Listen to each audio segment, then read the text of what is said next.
On ne vous présente plus, vous êtes philosophe, psychanalyste, écrivain, professeur émérite à l'Université de Paris Diderot. Vous êtes arrivé en France dans les années 60 dans un climat, depuis la Bulgarie à l'époque c'était le rideau de fer, dans un climat qui était un peu singulier. Vous êtes arrivé dans ce monde intellectuel parisien des années 60 qui ne jurait que par la psychanalyse, la littérature, les sciences humaines, le structuralisme. Et je dirais que vous avez à la fois été épousé par ce clan des Solers, Barthes, Foucault et autres. Vous avez été tout de suite admise parmi eux. Roland Barthes vous appelait cependant l'étrangère. Vous avez épousé Philippe Solers. Vous dites d'ailleurs à cet égard, on vous interrogeait un jour, comment peut-on être la femme de Philippe Solers? Et comme Montesquieu, vous répondez, ce n'est pas facile, mais ce n'est en tout cas jamais ennuyeux. Et votre pensée n'est jamais ennuyeuse. C'est peut-être pour cela aussi que vous avez été adopté par ce petit monde très rapidement. Et peut-être que vous avez tracé un chemin plus, je dirais, un peu en marge de cette génération, de cet univers qui aujourd'hui a un petit peu vieilli, un petit peu pâli, et en regard, je dirais que votre itinéraire, un petit peu en marge, même s'il avait traversé tout cet univers de la littérature d'avant-garde, de Joyce, de Lautréamont et Mallarmé, sur lequel vous avez fait votre thèse, mais peut-être par la continuité et la constance de votre interrogation, par votre capacité, je dirais, à vous approprier de manière très singulière et personnelle les concepts qui faisaient partie de la vulgate de cette époque-là, vous avez tracé un chemin à nul autre pareil, et peut-être que vous avez, du coup, vous êtes parvenu à sortir, je dirais, de l'ornière des sciences humaines et à faire œuvre. Vos premiers essais, vos premiers livres étaient consacrés à ces questions-là, sémotiquer. C'était l'idée à l'époque de réconcilier ou de trouver dans le structuralisme ou dans la structuralisme ou dans la linguistique la clé de la psyché, la clé de l'inconscient, mais aussi la clé des œuvres et de l'art. Vous avez commencé par là, mais vous en êtes émancipé rapidement pour vous intéresser de manière vivante aux liens qui existaient entre les grands écrivains, entre les philosophes, mais bien sûr aussi avec la psychanalyse qui était votre domaine de prédilection. Vous avez intégré, vous êtes devenu membre de la Société psychanalytique de Paris, vous êtes devenu une psychanalyste en même temps qu'écrivain et essayiste. On ne vous compte plus les prix qui vous ont été décernés depuis, prix Holberg pour les sciences humaines, prix Hannah Arendt pour la pensée politique, prix Václav Havel pour la culture européenne, et j'en passe. Je voudrais signaler quelques œuvres importantes. Je le disais donc dans les années 70, la révolution du langage poétique, cette grande ambition d'essayer de penser qu'est-ce qui fait le travail d'une œuvre littéraire, comme qu'est-ce qui fait le travail de l'inconscient et en quoi l'inconscient est à l'œuvre dans le travail littéraire. Mais vous aviez aussi toujours le souci, je dirais sans doute, de chercher aussi non pas seulement les structures sémantiques, les structures intellectuelles, les structures linguistiques, mais aussi tout le travail du corps, tout le travail de la pulsion.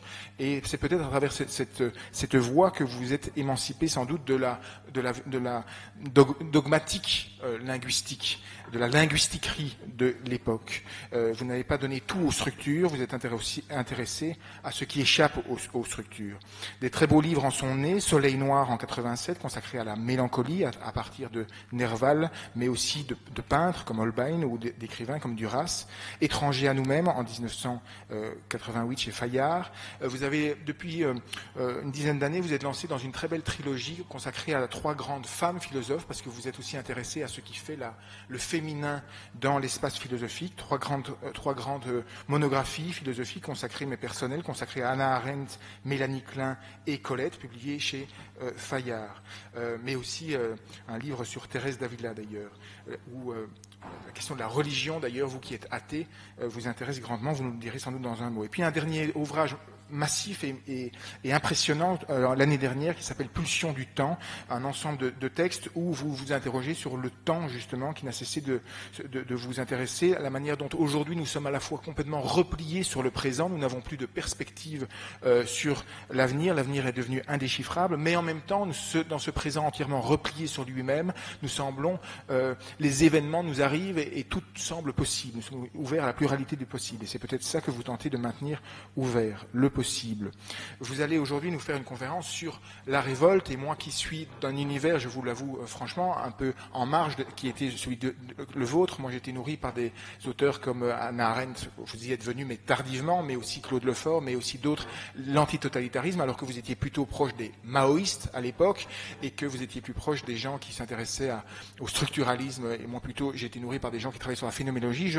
Une question sur la révolte qui me vient, c'est comment est-ce qu'on est passé dans cet univers-là de la question de la révolution, qui était la révolution des sciences humaines, la révolution de la psychanalyse, la révolution de l'inconscient, à la révolte aujourd'hui, qui me semble un mot aujourd'hui utilisé un petit peu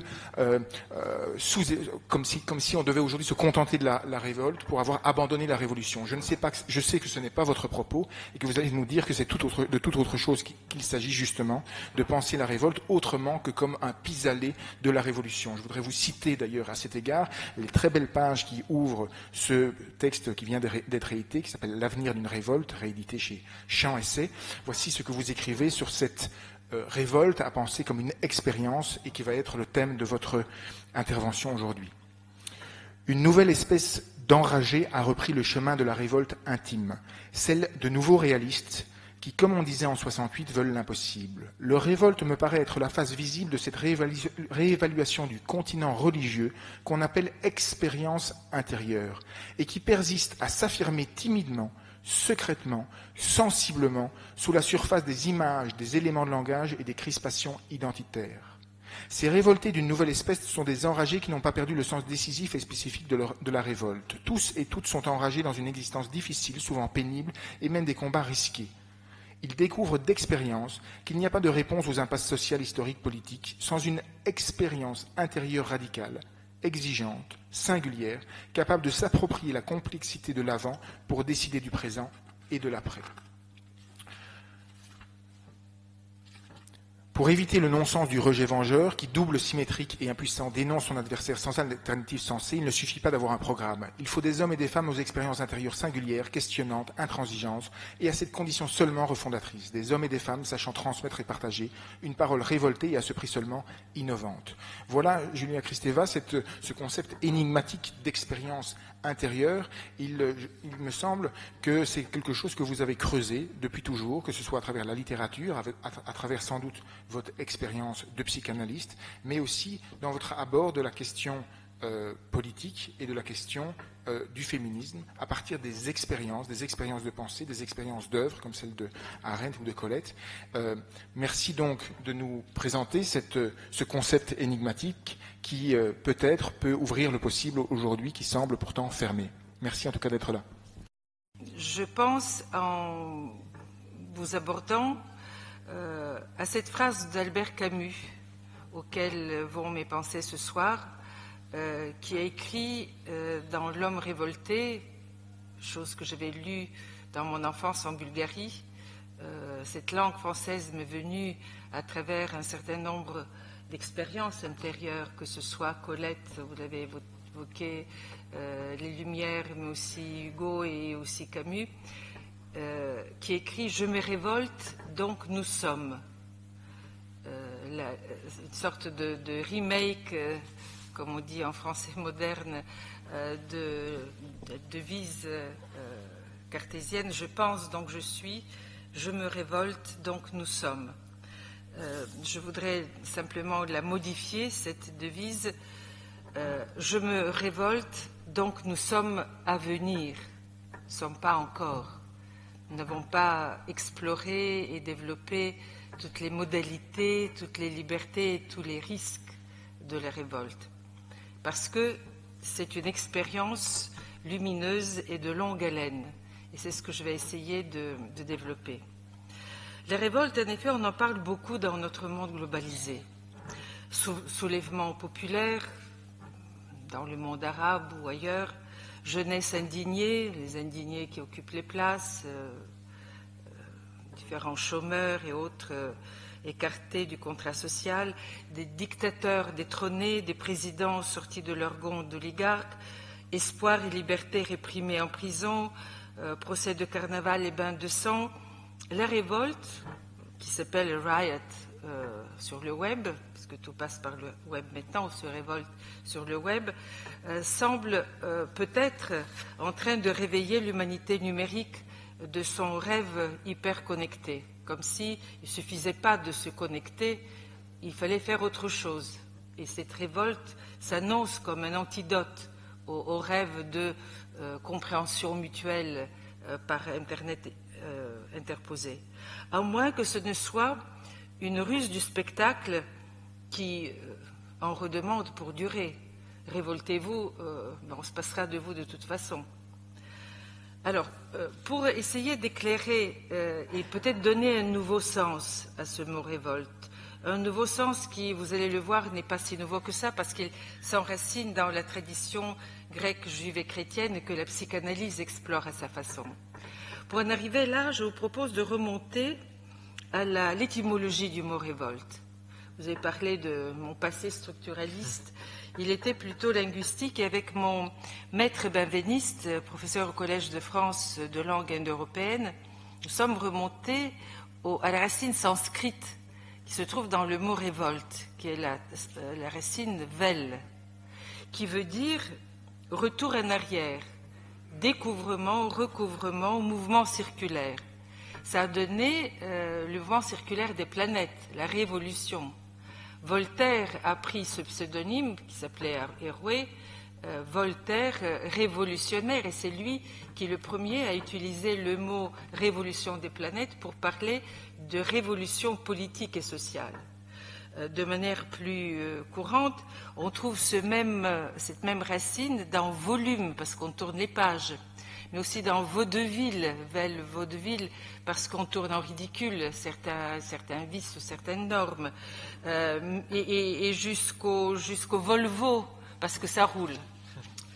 Donc, je m'arrête là pour les côtés pittoresques. Le mot révolte a revêtu aujourd'hui une signification politique. Nous entendons aujourd'hui par révolte une contestation des normes, des valeurs, des pouvoirs déjà établis. Et depuis la Révolution française, les révoltes politiques est la version laïque de cette conscience vivante lorsqu'elle essaye de rester fidèle à ses angoisses et à ses libertés. Je dis, vous l'avez repris d'une autre façon, les révoltes est notre mystique. Quand nous ne sommes pas contents, quand nous voulons penser, nous nous dressons, nous mettons en route le négatif qui constitue le fond de tout acte de pensée. Les révoltes est notre mystique, elle est synonyme de dignité. Mais quelque chose a changé depuis la crise économique. Pour la première fois dans l'histoire, nous nous apercevons qu'il ne suffit pas de remplacer les anciennes valeurs par de nouvelles. Il n'y a pas de solution. Parce que toute solution, que ce soit le free market, la consommation, la sécurité, l'hyperconnexion, toute solution nouvelle, si elle devient une valeur et prétend remplacer les anciens remèdes c'était la charité ou la lutte des classes, maintenant on dit ben non, c'est la sécurité, c'est l'hyperconnexion, toutes ces nouvelles valeurs, quand elles se figent à leur tour en dogmes et impasses, deviennent potentiellement totalitaires, au moins des impasses. Sous la pression de la technique, de l'image et de l'accélération de l'information, nous oublions que l'être parlant, et c'est ce que la psychanalyse, mais aussi les arts nous apprennent, l'être parlant est véritablement vivant et à condition d'avoir une vie psychique. Or, la vie psychique n'existe que si elle est une perpétuelle remise en question des normes et des pouvoirs, et de sa propre identité sexuelle, nationale, linguistique, de ses désirs, de ses souffrances, de ses amours et de ses haines. C'est l'homme et la femme révoltés par leur inquiétude de chercheurs que nous sommes tous quand nous essayons d'être nous-mêmes au sens de nous interroger sur ce que nous sommes, qui sont en prise donc sur les malaises dans la civilisation et pas les appareils politiques, qui souvent se figent sur des valeurs qui sont des antivaleurs et dans le temps qui leur est imparti d'un mandat, n'ont pas le temps de remettre en question les dogmes au nom desquels ils ont été élus. Donc je pense à ce président d'université en Argentine, qui n'est pas un politique, mais qui est un véritable intellectuel engagé au sens où vous allez le voir, qui me dit qu'il voulait transformer les jeunes de son quartier sinistré, parce que c'est une université qui s'occupe de jeunes, surtout comme nos universités de Nanterre ou de Saint-Denis, avec beaucoup d'immigration, interculturalité, etc. Il me dit, je vais les transformer en chercheurs, pour qu'ils n'embrassent pas des valeurs qui seraient les valeurs de tel ou tel intégrisme contre les valeurs que leur propose le marché ou la sécularisation, mais qu'ils apprennent à penser, à se mettre en question, qu'ils deviennent des chercheurs, qu'ils fassent des recherches sur le pourquoi et le comment de la drogue qui les a conduits à avoir un peu d'argent, du trafic d'armes, de la prostitution dans leur zone, etc. Cet homme-là avait fait sa thèse, parce que je lui ai dit, mais monsieur, vous venez de qui? De la phénoménologie, des trotskistes des années 68 ou des maoïstes. Il était un peu gêné à me répondre, puis il me dit, j'ai fait ma thèse sur Maître Eckhart, c'est-à-dire un mystique du XIIIe, XIVe siècle, qui demandait à Dieu de le laisser libre de Dieu. Donc c'est cette pensée interrogative, cette mise en cause des valeurs, y compris la plus majestueuse, et je mets ce que je vais vous dire sous l'égide de Nietzsche qui nous a transmis ceci, mettre un grand point d'interrogation à l'endroit du plus grand sérieux, c'est-à-dire Dieu. Eh bien, cet homme-là, il avait, avec sa mystique et la thèse qu'il avait faite sur Maître Eckhart, passé de cette interrogation des grandes valeurs à quelque chose de très pragmatique, formé des gens des quartiers, des chercheurs. Mais l'esprit est le même, expérience intérieure et mise en question de toutes les valeurs. En somme, avant de faire la révolution dans la cité, tout en la faisant, il faut faire la révolution en soi-même. Par quels moyens doit-on opérer ce changement et donner son sens à la révolte pour que les transformations politiques ne soient pas de simples remakes de nouvelles valeurs qui sont aussi des dogmes ou qui deviennent des dogmes. Quels sont les moyens? Ils sont multiples. En tant que psychanalyste, je considère que la psychanalyse est évidemment l'un d'entre ces moyens. Mais l'expérience artistique, la découverte des expériences religieuses, du passé, même quand on est athée, en sont d'autres moyens. Pour la psychanalyse, cela me semble particulièrement vrai. Sur le divan, il s'agit pour une personne en souffrance psychique de se remémorer le passé, de l'interroger pour s'en détacher et le dépasser. La psychanalyse n'est pas, comme on le croit, une méthode qui permet de mieux s'adapter à la société. Au contraire, elle est un moyen de réévaluer son passé pour affirmer sa singularité dans ce qu'elle a de plus original, de plus révélateur et en ce sens révolutionnaire. Je dis que la psychanalyse est une poétique parce que chacun retrouve son langage singulier comme l'est singulier le langage d'un poème, même s'il est partageable. Freud est un des esprits les plus incisifs, les plus révoltés de son temps, rien à voir avec le fondateur d'une nouvelle religion qu'on l'accuse d'être. Au fil de l'analyse, la renaissance du patient se traduit toujours par des nouveaux liens qu'il arrive à créer avec autrui. On demande parfois, mais quel est le but de l'analyse? De se trouver d'un seul sexe, disait Lacan. Est-ce qu'il n'y a qu'un seul sexe? Il y a la bisexualité psychique de chacun. Je dis que cette réponse, se trouver d'un seul sexe, me paraît un peu limitée. Se sentir à l'aise avec ces zones érogènes, oui, pourquoi pas. Mais je dis que le but de l'analyse, vraiment, c'est d'arriver à créer de nouveaux liens avec autrui.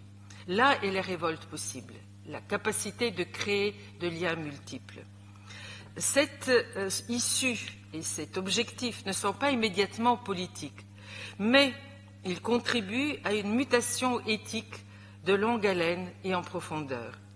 Ainsi, par exemple, je donne un autre exemple à côté de mon ami, le professeur d'Argentine qui voulait faire de ses étudiants des zones abandonnées des chercheurs.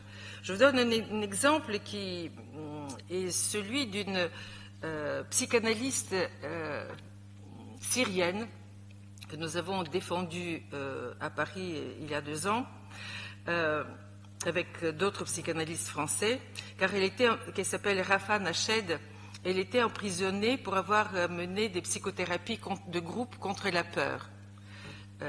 Essayant de pratiquer la psychanalyse dans un pays où l'on ne peut pas dire non, où on ne peut pas dire je, a-t-elle écrit dans un de ses articles, cette femme a entrepris de traduire Freud en arabe en changeant la rhétorique habituelle qui, dans cette langue, paraît-il, et dans les traductions de Freud qui existaient avant elle, exprimait la sexualité en termes sacrificiels.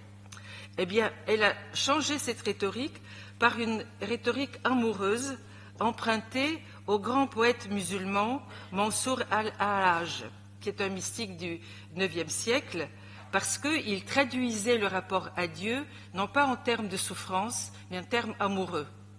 Et donc cette traduction a quelque chose d'extrêmement important, parce que dans l'espace intérieur de chacun, elle s'appuie sur une dynamique qui n'est pas celle de la soumission souffrante, mais celle de liens amoureux innovants. Et c'est quelque chose d'extrêmement important pour changer de mentalité et pour arrimer la révolution des mentalités arabes à ce que la sécularisation a de plus important, c'est-à-dire le discours amoureux comme un discours de renouvellement de l'un à l'autre. Donc une vraie révolte, telle que je l'entends, et qui en plus remonte aux sources traditionnelles et réconcilie la modernité la plus exigeante avec la diversité culturelle. Donc, je me suis beaucoup, vous voyez, et je renoue avec un fil que vous avez évoqué tout à l'heure de ma recherche, je me suis beaucoup intéressée aux religions ces dernières années. J'ai même rencontré le pape Benoît XVI à la rencontre interreligieuse à Assise en octobre 2011. Et pourquoi j'ai dit 2011? Non, c'est 2013. Et j'ai parlé au nom de la délégation des non-croyants qui était invitée pour la première fois à Assise, qui est un lieu de rencontre de toutes les religions pour la paix, qui a été inauguré par Jean-Paul II, qui était arrêté et que Benoît XVI a reprise. Comment expliquer cette participation d'une athée, une intellectuelle athée, à une rencontre comme celle-ci? J'estime, on pourrait peut-être prendre ce point dans le débat, mais j'estime, pour passer plus loin dans mon argumentation, j'estime qu'il est urgent d'établir des passerelles entre l'humanisme laïque et l'humanisme chrétien, ainsi qu'avec les autres religions. Dans cet esprit, j'ai créé avec des psychanalystes israéliens un forum interdisciplinaire sur les religions à Jérusalem. Ça s'appelle Standing Forum on Religions à Jérusalem, avec la Société psychanalytique de Jérusalem, le Centre Freud, et on essaye de trouver une nouvelle édition. Et au retour d'Assise, on a créé à Paris, au Collège de Bernardin, un cercle Montesquieu avec des humanistes, des rabbins, des imams, des prêtres, et avec le souci que la philosophie des Lumières puisse être le commun dénominateur des passerelles qu'on essaierait de construire entre nous en commentant, en analysant les acquis religieux, aussi bien les avancées que les impasses. Donc la culture révolte ne nous vient-elle pas du dialogue philosophique grec, de l'interprétation rabbinique interminable, du questionnement rétrospectif chrétien? Saint Augustin, pour ne citer que celui-ci, « Quaestio mihi factus sum », je suis devenu question à moi-même, ou cette autre devise que j'aime à citer, in via in patria, une seule patrie, le voyage. On voit ici combien ce voyage peut être assimilé au voyage psychanalytique ou la recherche de soi dans un roman, etc. Donc certains des enseignements des anciens mythes peuvent donc nous être d'un grand apport si nous avons la capacité de les revisiter et de les interpréter. En effet, notre société laïque est tombée dans le piège d'une gestion uniquement comptable de la vie. Elle réfléchit de plus en plus en termes de données, de chiffres, de valeurs et de moins en moins en termes de questions. Il nous faut donc revenir à des formes radicales. Pourquoi? Parce que intimes de la révolte, et j'emploie ce terme d'expérience intérieure au sens où la langue allemande lui donne deux mots, Erlebnis et Erfahrung. Erlebnis au sens de fulgurante saisie, ouverture à autrui, ouverture au monde, comme on le trouve dans l'expérience esthétique ou dans l'expérience mystique, et Erfahrung, patiente élaboration, patiente connaissance de cette ouverture, de cette saisie. Je pense que ces formes radicales, parce que intimes de l'expérience intérieure, garantissent l'indépendance des esprits vis-à-vis de l'emprise du marché, vis-à-vis de l'emprise de l'information galopante, et garantissent aussi nos capacités créatives. Questionnement des valeurs et des identités, l'expérience intérieure est une remise en cause de l'acquis, des clichés, des éléments de langage, pour toucher sous les stéréotypes et les conventions jusqu'au trauma indicible. Et c'est là que la psychanalyse est peut-être la forme la plus radicale et en même temps la plus facilement transmissible de l'expérience intérieure.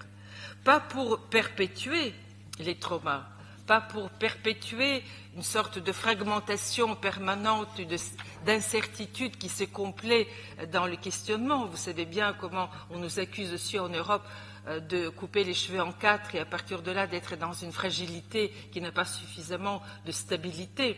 Non, non pas pour embaumer non plus la dépression ou telle difficulté que raconte le nouveau roman qui est le roman du mois, style mon inceste, mon désarroi, etc., mais pour analyser et réévaluer.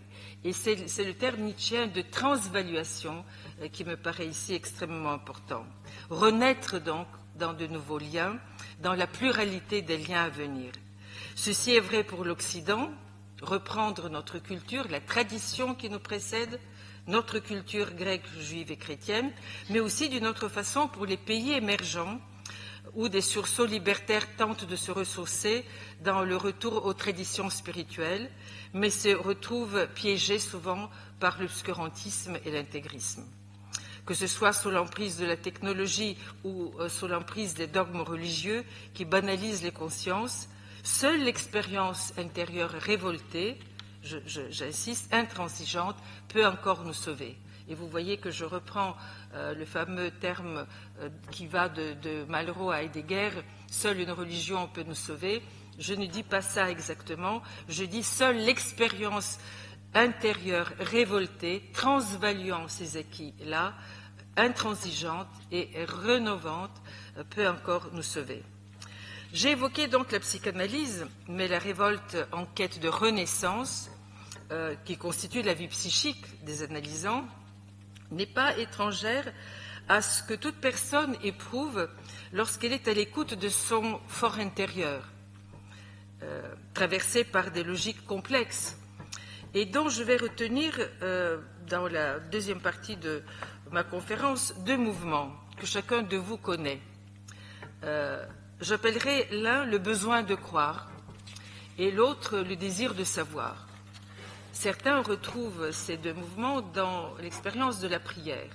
Je les retrouve dans l'expérience psychanalytique et je pense que la sécularisation dont je me réclame peut les trouver et s'appuyer là-dessus pour insuffler aux jeunes et aux moins jeunes une retombée ou une réévaluation de notre vie intérieure à la lumière de ces deux mouvements, besoin de croire et désir de savoir.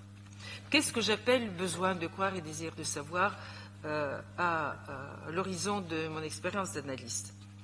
Deux expériences psychiques confrontent le clinicien, la clinicienne que je suis et peut-être les cliniciens qui sont ici, au besoin de croire. La première renvoie à ce que Freud, répondant à une sollicitation de Romain Rolland, décrit, non sans réticence, comme un sentiment ossianique. Ceci dans Malaise de la civilisation. Ce qu'il appelle sentiment océanique, c'est l'union intime du moi et du monde environnant, qui est ressentie comme une certitude absolue de satisfaction, de sécurité, mais en même temps de perte de soi.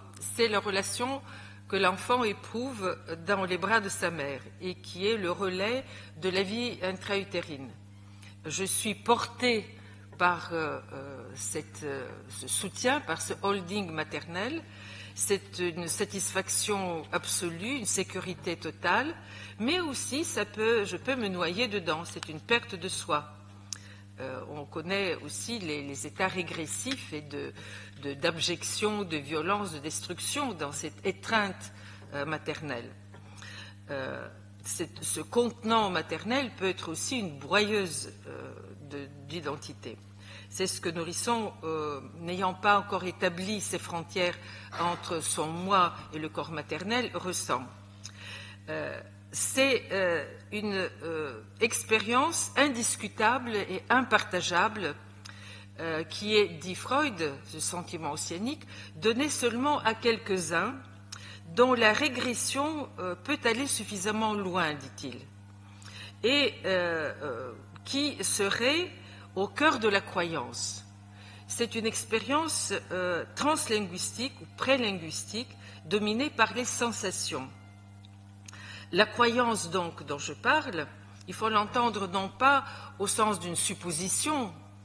Je suppose qu'après cette conférence, vous allez voir quelle est la suite du foot au Brésil. Je suppose que l'Europe va remonter la pente. Ce n'est pas du tout au niveau des hypothèses que je me place.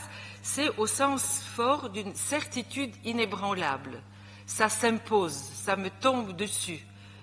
Et l'expérience religieuse, mais aussi l'expérience esthétique renvoie à ça. C'est une plénitude sensorielle, une vérité ultime que le sujet éprouve comme une survie exorbitante, indistinctement sensorielle et mentale, à proprement parler extatique. Et j'ai essayé de traverser, de lire, de m'approprier cette expérience chez une des grandes mystiques de l'Occident, qui est Thérèse d'Avila. Et je suis encore remplie de l'interprétation que la grande Elisabeth Huppert nous a offerte en lisant la dernière partie de mon livre au théâtre Odéon. Il s'agissait de l'agonie de la sainte, où elle remémore ces différentes expériences esthétiques. Mais aussi des œuvres esthétiques nous témoignent de ces états de perte de soi et de submersion par du prélinguistique, par des certitudes aussi bien extatiques que douloureuses d'ailleurs. J'ai pu le constater en particulier en travaillant sur Proust, dans mon livre « Proust et l'expérience », le mot « expérience intérieure », et notamment dans ces rêves dont nous parle Proust, où il fait état de rêves sans image, qu'il appelle le rêve du second appartement. Pourquoi le second? Parce qu'il est plus profond que le rêve du premier appartement dans lequel je vois des personnages et je peux interpréter des récits. Dans le rêve plus profond du second appartement, il n'y a pas de personnage, il n'y a pas de mots, tout ça est tissé de plaisir ou de douleur, où l'on croit, dit-il, emploie le mot croire, qu'ils sont innommables, mais parce que ces rêves mobilisent l'intensité des 5 sens, je sens, je suis transpercée de bruits qui me cassent le tympan, où je vois des lumières, je peux voir aussi des éléments mais qui ne sont pas précis comme image. Une sorte de cascade de métaphores s'impose et j'essaye, en me réveillant, de traduire cet innommable. Je dis que c'est un récit de rêve qui se laisse interpréter comme une sorte de catastrophe autistique que vit le rêveur, où il est submergé de sens, mais le génie de l'écrivain consiste à pouvoir trouver des mots à ce désastre et de le communiquer au tréfonds de l'inconscient de chacun. parce que, comme l'a dit une psychanalyste anglaise que vous connaissez, Frances Tustin, il y aurait un autisme endogène dans chacun de nous, et quand nous lisons ces pages de Proust, cet appartement second, nous qui ne sommes pas autistes, nous pouvons trouver un contact avec ces rêves profonds dont il nous donne du langage et nous encourage à chercher des langages pour les traduire. Donc, le croire s'enracine dans ces états du psychisme qui sont des sortes de régressions, mais on distingue maintenant en psychanalyse des régressions malignes et bénignes. Et je pense que ce sont dès le moment où on arrive à les nommer et à les partager, ce sont des régressions bénignes qui enrichissent la vie psychique et le moi, y compris les dimensions de l'inconscient. Alors, la deuxième expérience qui fait partie du croire et que Freud a ausculté, j'insiste beaucoup à ces deux choses qui sont chez Freud, mais que la psychanalyse courante n'a pas tellement l'habitude de mettre en évidence. Évidemment, nous parlons de l'Édipe, oral, anal, phallique, etc., les doxas qui circulent autour de la psychanalyse. On a du mal à entrer dans ces pages enfouies dans les textes freudiennes et qui touchent à des états extrêmement subtils que j'essaye de mobiliser dans l'expérience intérieure quand il s'agit de se révolter de manière créative, de trouver des ressources enfouies en nous. Donc la deuxième expérience, Freud l'appelle l'identification primaire avec le père de la préhistoire individuelle. Je vous demande votre attention parce que le rôle du père, qui est extrêmement important dans la vie freudienne et dans la psychanalyse freudienne, est souvent identifié, et il ne faut pas oublier ça, c'est toujours important, avec le père édipien, l'aios, le père de la loi. Celui qui interdit, tu ne coucheras pas avec ta mère et tu vas faire ceci, et je me révolte contre lui pour lui prendre sa place et pour faire autrement que lui. C'est extrêmement structurant. Mais il y a un autre père chez Freud, qui est le père de la préhistoire individuelle, et c'est de celui-ci que je voudrais vous parler, qui fait partie justement de cette dimension du croire, de ce besoin du croire. Et avant d'arriver à Freud, je vais vous demander qu'on s'arrête 2 minutes sur un psaume, qui est le psaume 116, 10 de la Bible, qui dit en hébreu, ça commence comme ça, « He menti qui adaver » j'avais foi même quand je disais « je suis vraiment bien malheureux », moi qui disais dans mon trouble « tout homme est menteur ». Donc, on parle de quelque chose qui est dépressif, qui est même une défaite de la pensée, on ment, on est déprimé, on ne sait pas comment dire, mais j'avais foi même quand je disais ça. Ce texte de la Bible est repris par saint Paul dans la seconde lettre aux Corinthiens, qui dit « J'ai cru et j'ai parlé. Quoi que je dise, si je crois, je peux parler, je peux continuer. » Pourquoi saint Paul est aussi affirmatif? Parce que dans le contexte de ce psaume, quelques lignes avant de dire « j'avais foi même quand je disais que les hommes sont menteurs et que tout le monde est déprimé », quelques lignes avant, il écoute, le psalmiste écoute la parole miséricorde de Dieu, l'autre est aimant, et en rassemblant cette écoute de l'autre, et la phrase que j'ai citée « j'avais foi même quand je disais nous sommes tous menteurs », j'interprète le terme hébreu bien que, même si, qui est qui en hébreu, qui veut dire parce que, malgré. Je interprète donc cette phrase parce que tu me parles et tu m'écoutes, je crois et je parle malgré l'innommable. Qu'est-ce que ça veut dire? Ça veut dire que du moment où il y a quelqu'un qui m'écoute, quelqu'un qui fait attention à mon dire, qui me reconnaît, eh bien, c'est la condition profonde de l'acte de la parole. Je peux parler. Même si mon langage ne me satisfait pas, même si je n'arrive pas à dire la vérité, je persiste à dire. Et je crois parce qu'on croit en moi. Quelqu'un de tiers croit en moi et je continue à croire en ma parole qui va être infiniment insatisfaisante, mais dans cet infini, je vais au bout infini lui aussi de mon croire. Alors, ce credo, Je crois, quelqu'un croit, et je parle parce que je crois. Ce croit, je quitte maintenant le terme amen de l'hébreu. Ce mot latin de croire remonte au sanskrit à la racine cred, srad, qui, dans les textes de Benveniste, je vous recommande un très beau livre de Benveniste qui est Le vocabulaire des institutions indo-européennes, où il essaye de remonter à la terminologie sanskrite pour nous expliquer différentes institutions, famille, État, royauté et croyances.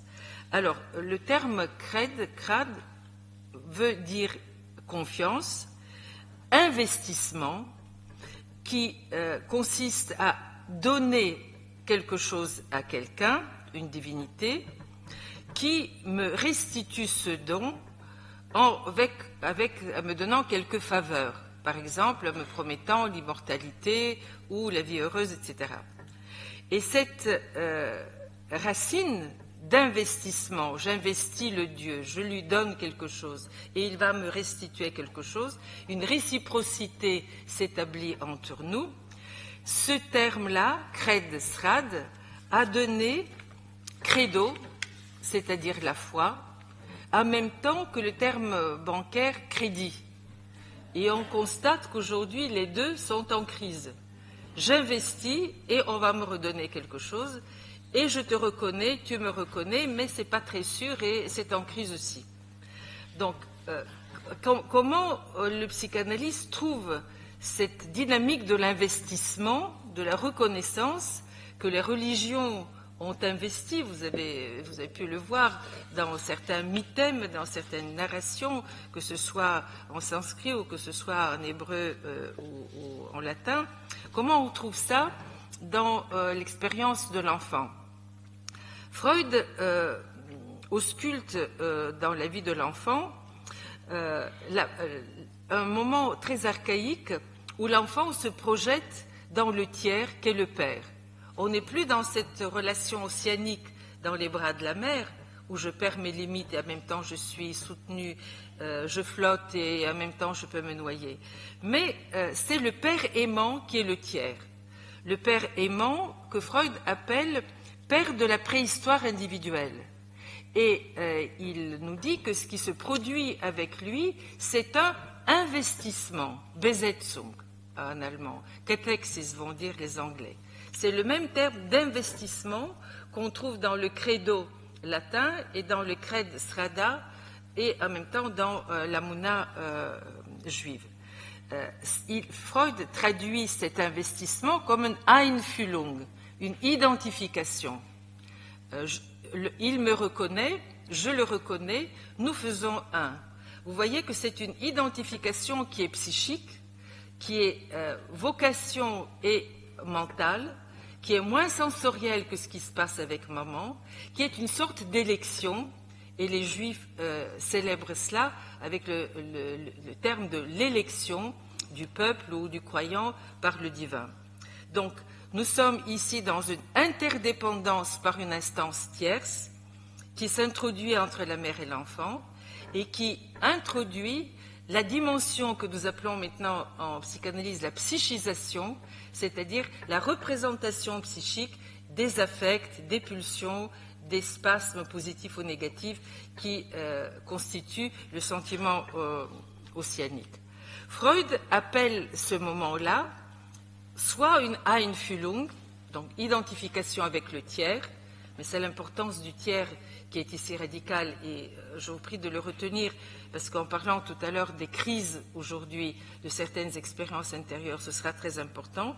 Il l'appelle aussi Glaubige Erwartung, c'est-à-dire une attente croyante vis-à-vis du Père, de ce Père imaginaire.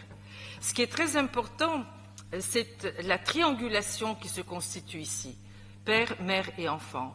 Et nous tenons beaucoup, en psychanalyse française et en particulier après l'œuvre d'André Green, sur la place de la tiercéité dans la structuration de la vie psychique de l'enfant. Ce rôle du père pouvant être effectué pas seulement par le père génétique, mais par telle autre personne qui joue ce rôle. Ça peut être le grand-père, ça peut être l'oncle, ça peut être le voisin. Cette instance psychique, pourquoi? Freud nous dit très bien, c'est celui que investit la mère, qui est celui que la mère aime, que la mère investit, qu'elle chérit et qu'elle transmet à l'enfant. Et c'est pourquoi l'enfant n'a pas à l'élaborer, il n'est pas un objet érotique, il est une instance psychique et il lui vient par l'intermédiaire de la mère.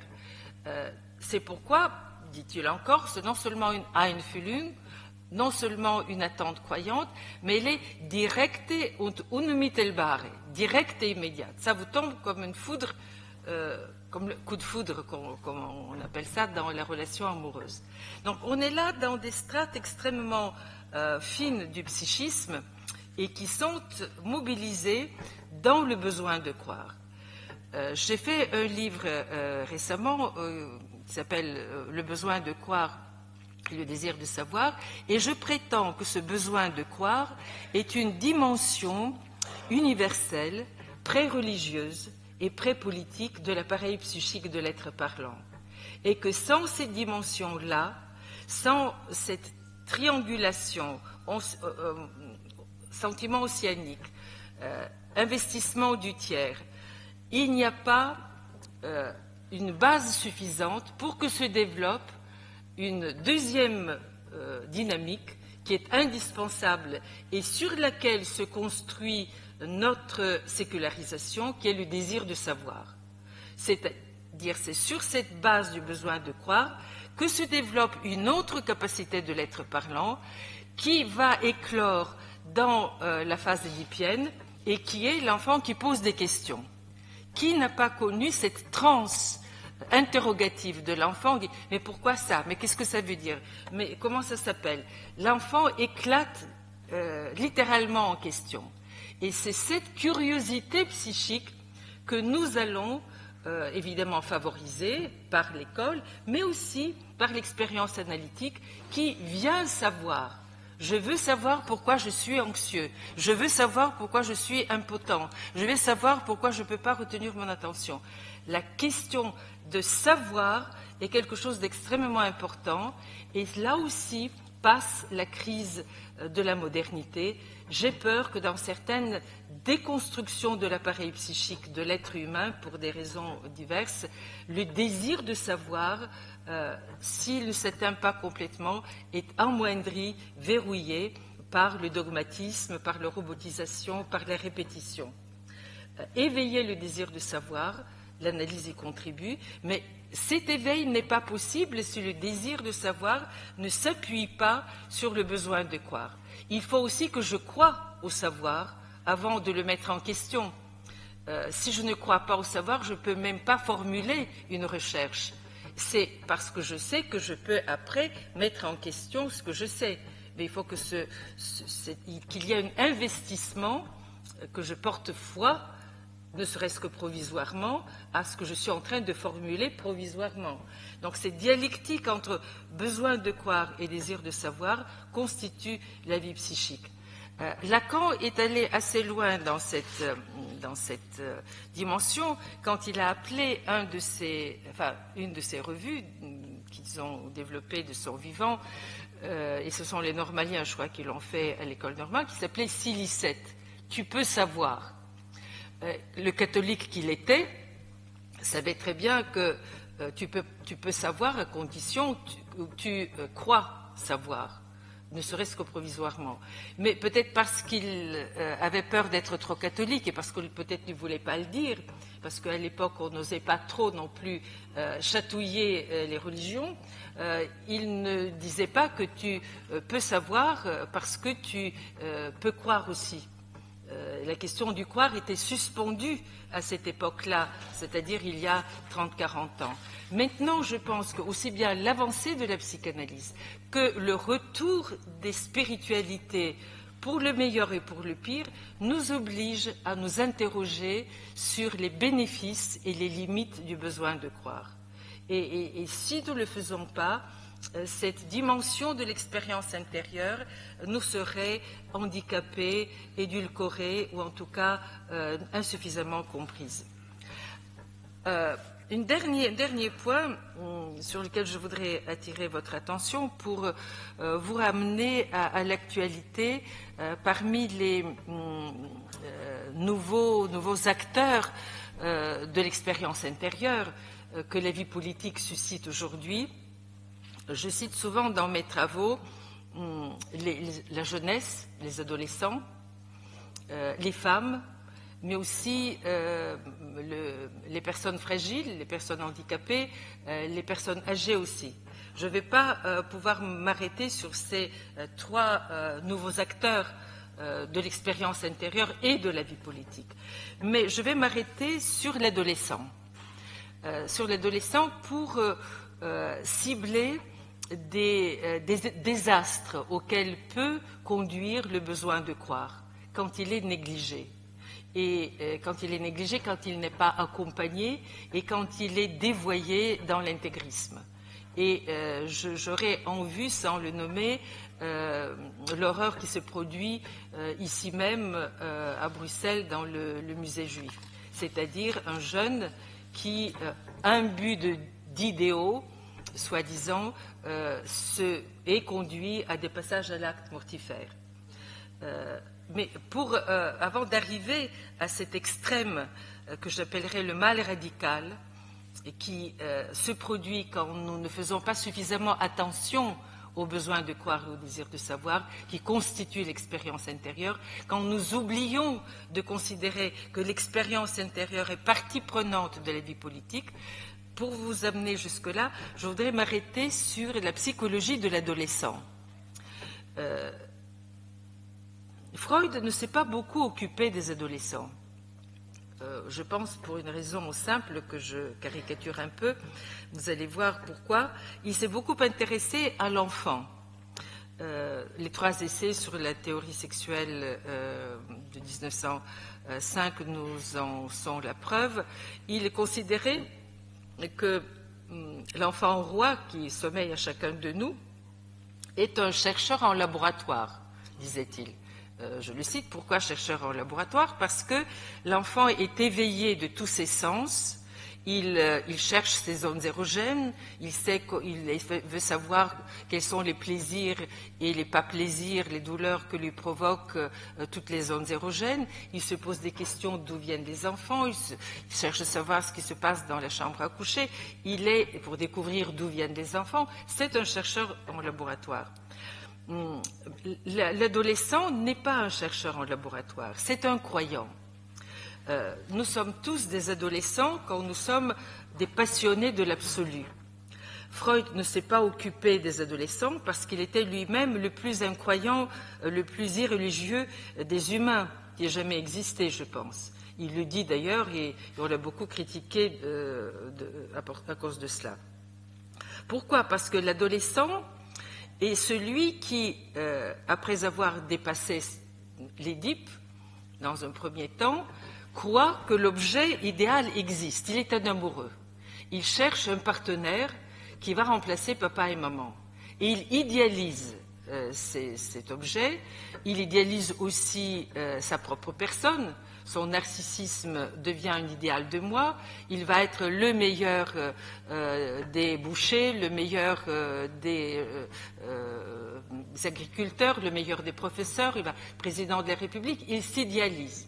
Et il va adopter aussi des idéaux qui sont des programmes politiques. Nous avons tous été plus ou moins révolutionnaires au sens de adhérents à un idéal qui va transformer le monde et va créer le paradis sur Terre. Il croit au paradis. Si vous voyez dans notre tradition gréco-judéo-chrétienne, les couples adolescents sont des couples paradisiaques. Adam et Ève, Roméo et Juliette, Dante et Béatrice. Il croit dur comme fer, l'adolescent, que le paradis existe et qu'il va y être. Donc l'idéal existe. Pourquoi? Parce que je vais traverser maman et papa, je vais faire mieux que lui. Freud appelle ça une réédition de l'Édipe, non pas pour casser cette fois-ci et se révolter simplement pour déplacer papa et prendre sa place, mais pour faire mieux que lui, pour lui dépasser dans l'idéal. Donc exaltation de l'idéal et création d'une néo-réalité néo-réalité paradisiaque. Nous sommes tous des adolescents quand nous sommes amoureux, nous sommes tous adolescents quand nous investissons de manière idéale une idéologie ou une philosophie. Sauf que la réalité est cruelle et à la moindre entorse, à la moindre insuffisance, au moindre échec, le paradis nous rejette. Elle ne m'aime pas, je suis nulle. Je n'ai pas réussi au bac, je vais me suicider. Donc cet idéalisme se paye par son envers qui est le nihilisme. Qu'est-ce que ça veut dire? Ça veut dire que les idéaux s'écroulent et à ce moment affluent les états négativistes et destructeurs, catastrophiques qu'on voit dans le comportement de l'adolescent. L'adolescent toxicomane, il va essayer de se trouver par la drogue des paradis artificiels pour planer dans un orgasme que la drogue lui procure, mais qui est aussi destructeur. Il va se faire des scarifications, il va essayer de se suicider, il va être anorexique, il va être vandale. Tous ces phénomènes de destructivité sous-tendent l'idéalisme adolescent. Et nous voyons cette dichotomie idéalisation-nihilisme tout au long de la pathologie de l'adolescent que les psychanalystes ont sur le divan. Donc, il arrive dans ces situations que la destructivité est telle que l'amour absolu, l'amour qui va vers le paradis échoue et lâche dans la psyché de l'adolescent, mais aussi dans ses relations à l'autre, une négativité, la pulsion de mort. Je détruis tout. Je vous casse tous, je détruis les voitures, je détruis l'école, je me détruis moi-même. Le nihilisme prend cette forme-là. Nous appelons ça, je ne vous effraie pas avec des terminologies, simplement pour repérer une désobjectalisation, c'est-à-dire je ne sais pas, une déliaison d'abord, je ne sais pas qui je suis. Avec la drogue, avec le vandalisme, je perds mes frontières, avec les scarifications, avec le suicide, je m'annule dans une exaltation, et ça s'appelle la déliaison, je ne suis pas lié, je n'ai pas de frontières, je tombe en ruine, et aussi la désobjectalisation, je ne vois rien en face de moi, vous n'existez pas, je peux vous tuer, je peux détruire tout autour de nous. Je dis que dans la tradition qui nous a précédés, Homo sapiens, qui était et qui est toujours un homo religiosus, un homme religieux, un croyant, il y a eu, pour accompagner ces adolescents, ce qu'on appelle des rites d'initiation. On leur donne des espaces dans lesquels, selon les différentes religions, on peut organiser même des rites initiatiques qui sont des rites orgiaques où ils peuvent jouir de tous leurs organes. C'est dans les sociétés taoïstes, par exemple, ou d'autres animismes africains, on s'éclate de tout son corps, et en même temps, on va interdire, à la suite de ces débordements, des interdits par des sacrifices, par différents rites de marques sur le corps, de manière à faire entrer le jeune dans la rigueur. Nous avons les circoncisions dans le monde juif et musulman. Nous avons aussi dans le monde catholique les différents jeux et différentes situations de flagellation, de mortification qui ont accompagné l'élévation de l'adolescent dans un monde de purification. Ces pratiques ont montré leurs limites, leur sadomasochisme, mais aussi leur efficacité. Je dis que la sécularisation est la seule civilisation qui n'a pas de rite d'initiation. Comme nous n'avons pas de discours sur la maternité, mais la maternité ne sera pas mon objet aujourd'hui, on peut peut-être revenir dans les discussions. Nous avons, pour aller vite, pour la maternité qui souvent est abandonnée à elle-même parce qu'il n'y a pas de clan, pas de famille, pas de grand-mère et grand-tante pour accompagner la mère, papa est ailleurs où il n'existe pas. Il y a le supermarché pour saturer l'avidité de la mère et de l'enfant par des objets de consommation, où il y a le pédiatre quand ça ne va pas. Mais la vocation sublimatoire et éducative de la mère, on se demande ce que c'est. Il n'y a pas en tout cas de discours construit là-dessus. Mais pour en revenir aux adolescents, je ne plaide pas à ce qu'on ressuscite les rites initiatiques, simplement pour vous dire que c'est le psychanalyste qui, par l'accompagnement de ce besoin d'idéalité chez l'adolescent, fait face à ce besoin d'idéalité qui, parce qu'il est soutenu par la destructivité, par l'idéalisme, par l'autopunition et par la destructivité, est une maladie d'idéalité. L'adolescence est une maladie d'idéalité. Et c'est cela que j'essaie de développer dans mon approche de l'adolescent, qui nécessite un accompagnement.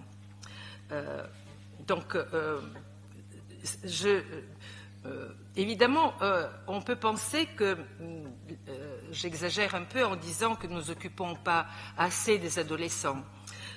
Les adolescents inquiètent bien sûr le monde moderne.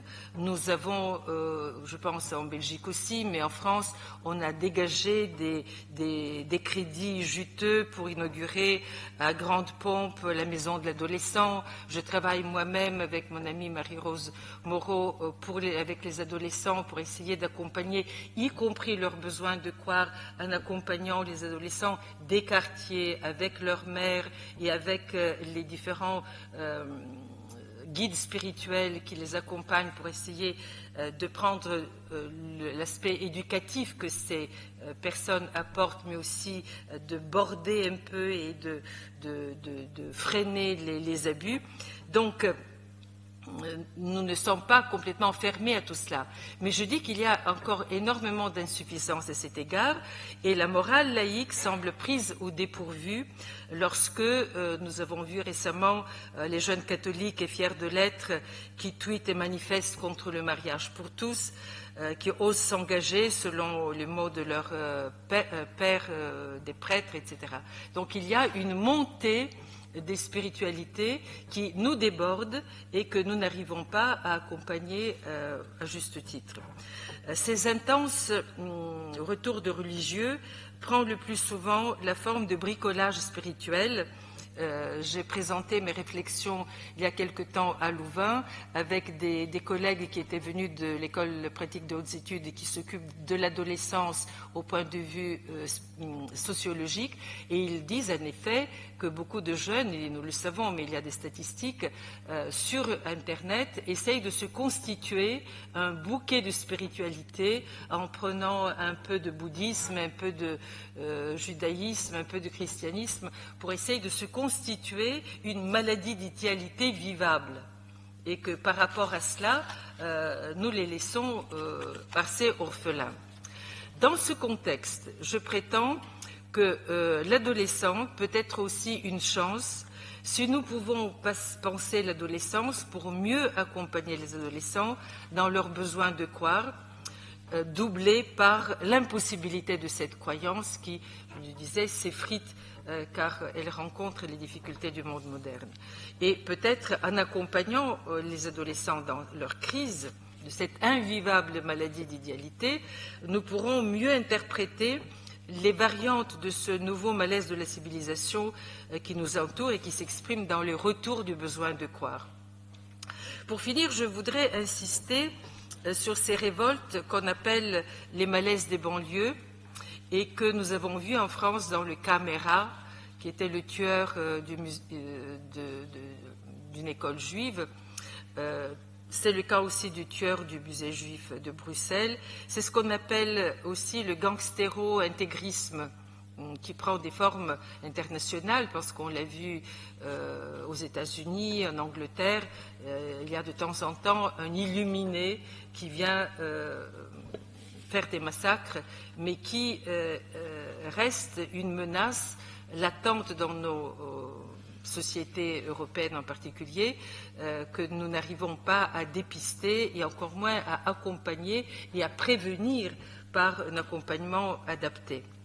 la question se pose de savoir est-ce que c'est un échec du modèle de la sécularisation, est-ce que c'est un échec de la laïcité, parce qu'on ne tient pas compte de ce paramètre, ou au contraire, s'agit-il d'un phénomène plus grave, et ce sera mon point de vue sur lequel je voudrais terminer, parce que je pense qu'avec ces phénomènes-là, ce gangstéro-intégrisme, nous sommes en dessous du besoin de croire et en dessous des heures de religion. La psychanalyse s'aventure dans une sorte de désorganisation profonde qui est celle de ce que j'appelais tout à l'heure la déliaison. Le je n'existe pas, parce qu'il n'y a pas eu de satisfaction, parce qu'il n'y a pas eu cette triadicité qui s'est organisée, parce qu'il y a aussi beaucoup de blessures narcissiques et existentielles, pas de reconnaissance, pas de respect, pas de boulot, pas de perspective. Il y a aussi les questions évidemment psychiques et pas seulement sociales. Rien qu'une pulsion de déliaison prête à tout. Et destruction du lien à l'autre jusqu'à la désobjectalisation. L'autre n'a pas de sens. Vous êtes en face de moi, mais vous n'êtes pas un homme, une femme. Vous êtes ce que Hannah Arendt appelait la superflue. On déclare la superfluité de certains êtres humains. Et je pense que devant ces déchaînements de la déliaison et de la désobjectalisation chez certains individus, dans le cadre du gangstéro-intégrisme, mais ça peut être aussi dans d'autres situations qui ne se couvrent pas de religion, mais qui se donnent simplement comme des passages à l'acte criminel, nous assistons à une nouvelle forme du mal radical. C'est quelque chose qui menace nos sociétés et je pense que quand on se penche sur la crise économique comme crise existentielle, il ne faut pas éviter cette question du mal radical. Alors, qu'est-ce que le mal radical? Il consiste à déclarer, je prends ce que je disais tout à l'heure, non seulement à déclarer, mais aussi à réaliser la superfluité des êtres humains. On les met à mort parce qu'il y a des êtres humains qui sont superflus. Ce sont des notions qui ont été développées par Kant et Hannah Arendt les a reprises au moment de la Shoah. Alors, ce mal radical, quand il a éclaté dans l'antisémitisme, certains reculent avec horreur devant cela et déclarent que le mal radical est impensable, il est sans pourquoi. Et on est dans la stupéfaction, on préfère s'incliner dans une sorte d'horreur. C'est une position que même des gens comme Lanzmann ont pris en considération. Certains psychanalystes vont jusque-là en disant que la mystique et la littérature prennent cette position. Essayons simplement de rester stupéfaits et horrifiés devant ces situations. Moi, je dis que l'expérience psychanalytique nous conduit à élargir ce qu'on appelle pudiquement ou facilement l'humanisme et à essayer de voir comment les humanistes que nous sommes, nous les sécularisés, peuvent se porter devant ce mal radical et essayer de le prévenir.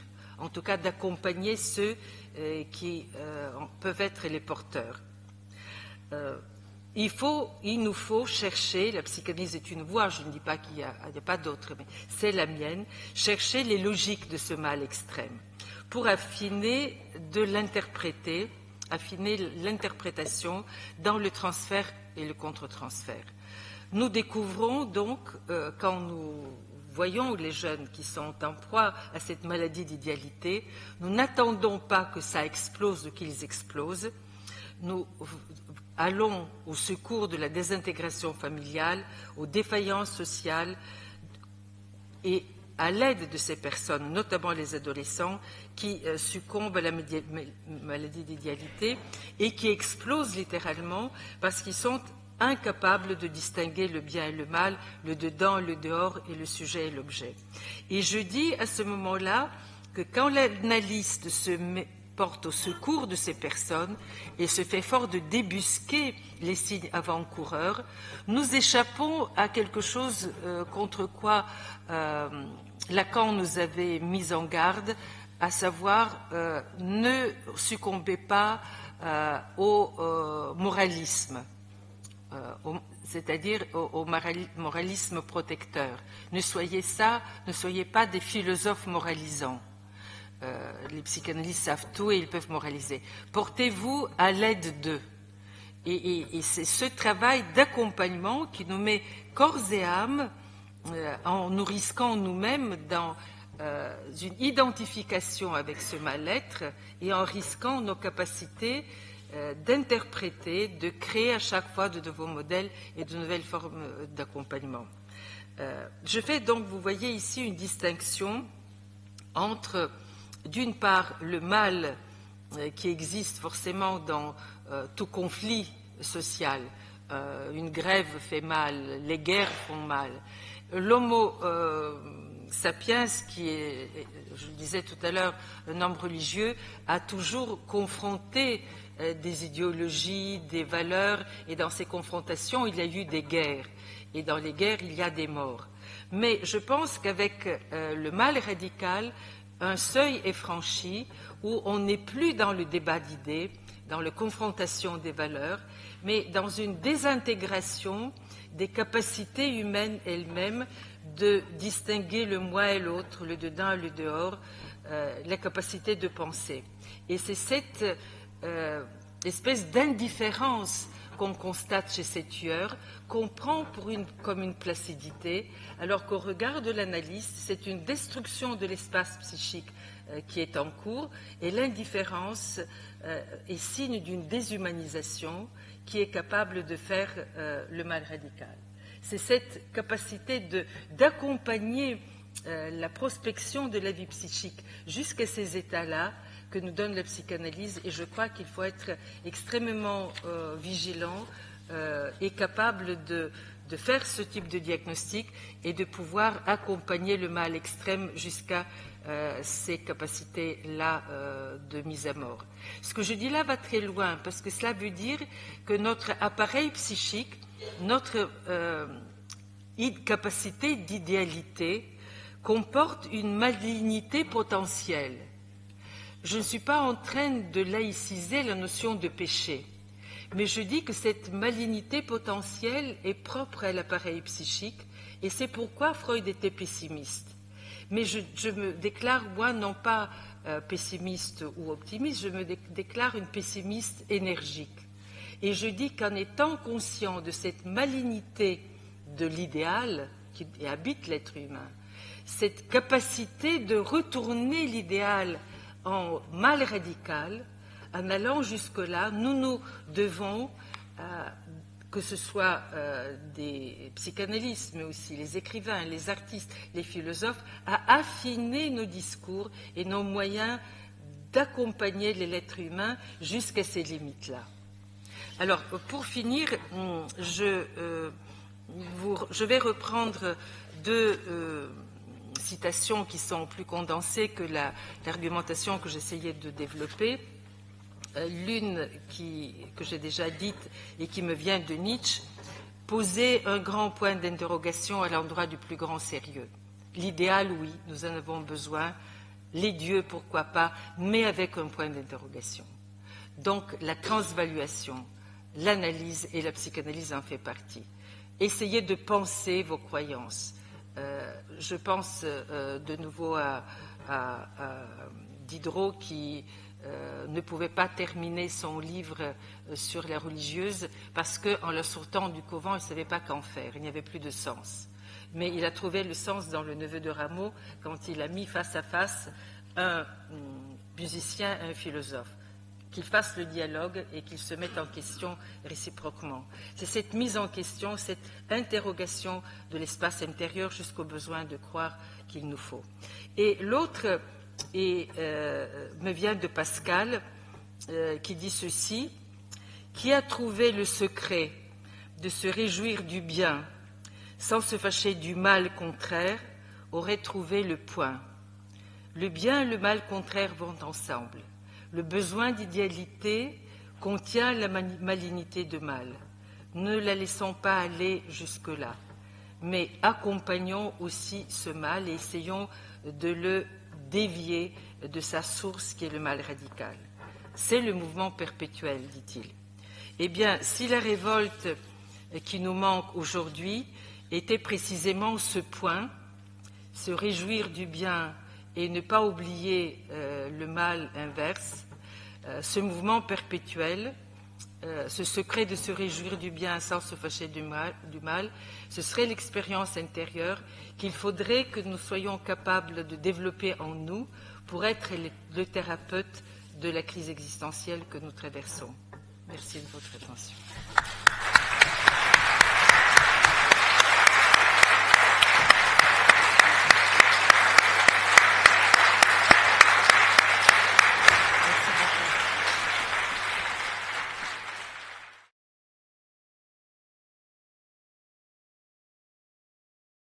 Je suis admiratif d'abord de votre audace, d'avoir dans ce lieu et au sein de ce cénacle qui est vous l'ignorez peut-être que le politique et action culturelle est un espace de tradition totalement laïque et véhément laïque, de vous inspirer de Saint Paul, des psaumes, de Benoît XVI pour mener une réflexion sur la croyance. C'est audacieux. Merci aussi d'avoir mobilisé avec autant de sagacité et d'intelligence. On voit comment vous circulez entre le savoir psychanalytique, votre expérience psychanalytique, votre connaissance des textes religieux, leur déchiffrement par la linguistique. C'était assez éblouissant pour ma part. J'ai pris plein de notes. Et surtout, je voudrais, avant de céder le micro à la salle, juste vous faire part en vous écoutant, j'avais quelque chose qui m'est revenu. Vous n'ignorez peut-être pas qu'il y a aujourd'hui en Belgique, un jeune chanteur qui a inventé une chanson qui a fait le tour du monde, qui s'appelle Stromae, et une de ses grandes chansons s'appelle Papa, t'es où? Et il me semble il dit avec des mots un peu différents exactement ce dont vous nous avez parlé ce soir, cette manière dont nous vivons peut-être un retournement de la révolte, et une crise du crédit ou de la croyance. Juste 2 mots, donc c'est une chanson moi que mon fils me chante à peu près 15 fois par jour, donc j'ai appris un peu les paroles. Et dans cette chanson elle dit quoi? Elle dit Papa t'es où? On sait comment est-ce qu'on fait des enfants, ne vous inquiétez pas, nous savons nous maintenant, il ne faut plus nous tenir au secret sur la petite graine ou sur les choux, on est au courant, on est déniaisé. Par contre, ce qu'on ne sait pas et ce qu'on ne parvient pas à comprendre, c'est comment est-ce qu'on fait des papas.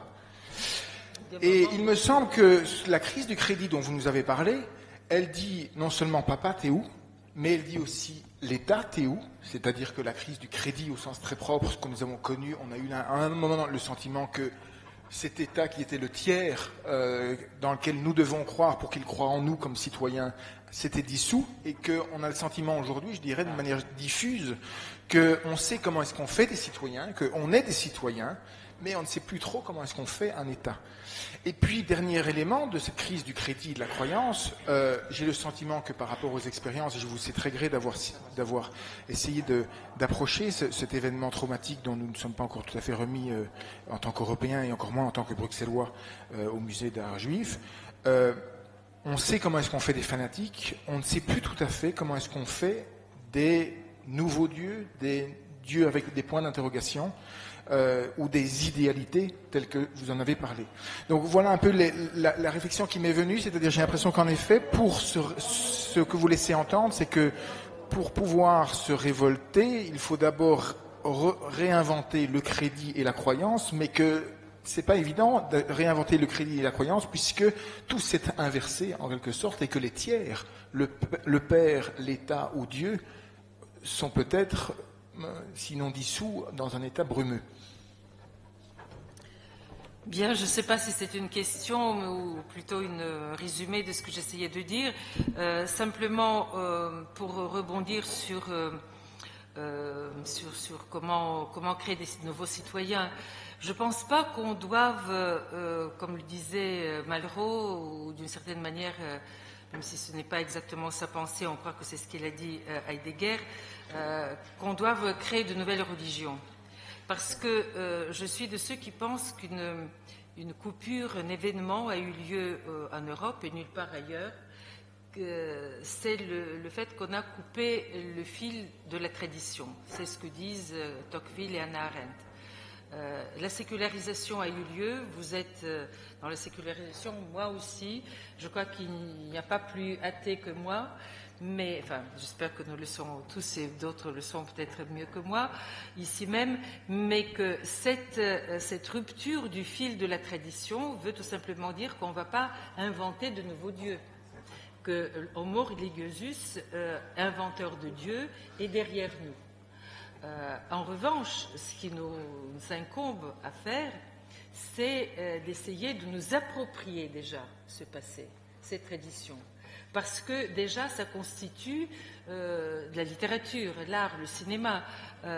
Quand on prend un texte littéraire, que ce soit Mallarmé ou Proust, et qu'il est question de l'avant, personne ne sait ce que c'est l'avant, même la transfiguration ou une bar mitzvah. Enfin, les gens ont entendu des mots, mais on ne connaît pas ce que ça veut dire.